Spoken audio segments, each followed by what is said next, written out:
তাড়াহুড়ো করে আজকে সকালে আসতে হয়েছে, কারণ আমি চট্টগ্রাম চলে যাব। আমি একটা ইউনিভার্সিটিতে কাজ করি, তো সেখানে যেতে হবে, আমাদের একটা বিশেষ কাজ পড়ে গেছে। এই কারণে আজকে আমি প্রথম স্পিকার ডনকে বিশেষ অনুরোধ করে আজকে সকালে এসেছি। এই তাড়া দিয়ে আসলে শুরু করতে চাই। আমরা প্রত্যেকে কিন্তু প্রত্যেকে ছুটছি। কিসের পেছনে ছুটছি কিন্তু জানি না। কেউ শর্টকাটের পেছনে ছুটছি, কেউ সত্যি নিজের অন্তরের আশাকে ধাওয়া করে বেড়াচ্ছি, কেউ একেবারে গন্তব্যহীনভাবে ছুটছি। এই ছোটার কিন্তু কোনো সংজ্ঞা আসলে নেই, এবং এই গতিরও কোনো সংজ্ঞা নেই। কোন গতিতে ছুটবেন আজকে আপনি? If you really want to rise, আপনি আজকে কোন গতিকে স্মরণ করবেন? ট্রেনের গতিকে, নাকি কঙ্কর যেটা মরে গেছে সেটার গতিকে, নাকি নিজের আত্মার গতিকে? চিন্তা করে দেখেন শুধু।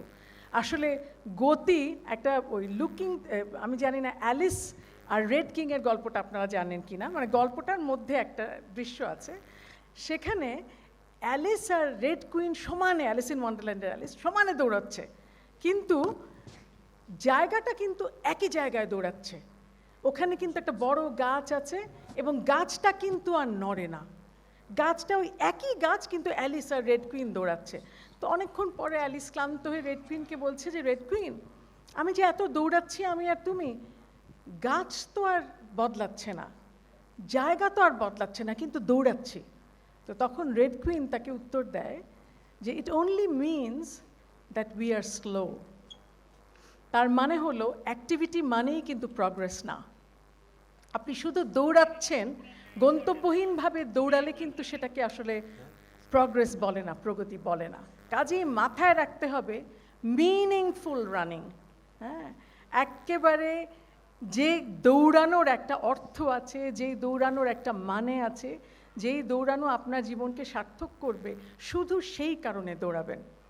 এবং যদি ট্রেনে উঠে দেখেন, যে একটু আগে বললো না যে গানটা, যদি কেউ ডাক শুনে, যদি তোর ডাক শুনে কেউ না আসে তবে একলা চলবে।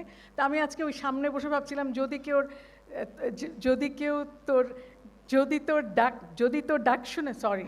তোর ডাক শুনে কেউ না বসে তবে একলা বসরে, একলা বসে থাকা। হ্যাঁ, এই একলা দৌড়াতেও কিন্তু শিখতে হয়।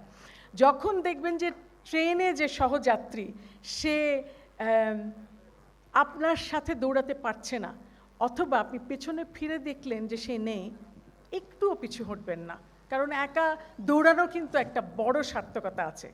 কিন্তু আবার একই সাথে আমরা যখনই সমস্ত শতসিদ্ধের কথা আলোচনা করি, তখন আবার ঠিক তার বিপরীতটাকেও মাথায় নিতে হয়। একাও সব কাজ করা যায় না। চিন্তা করেন, আজকে এই পিকাসোর কিউবিজম হতো না যদি ব্রাক সাথে না থাকতো। তো পিকাসোর সাথে ব্রাক ছিলেন বলেই কিন্তু কিউবিজম হয়েছে। মেডিচির সাথে কিন্তু মাইকেল অ্যাঞ্জেলো বসে থাকতেন বলেই কিন্তু ফ্লোরেন্স এত সমৃদ্ধ হয়েছে। একা কাজ করা যায় না, এটা মাথায় রাখতে হবে।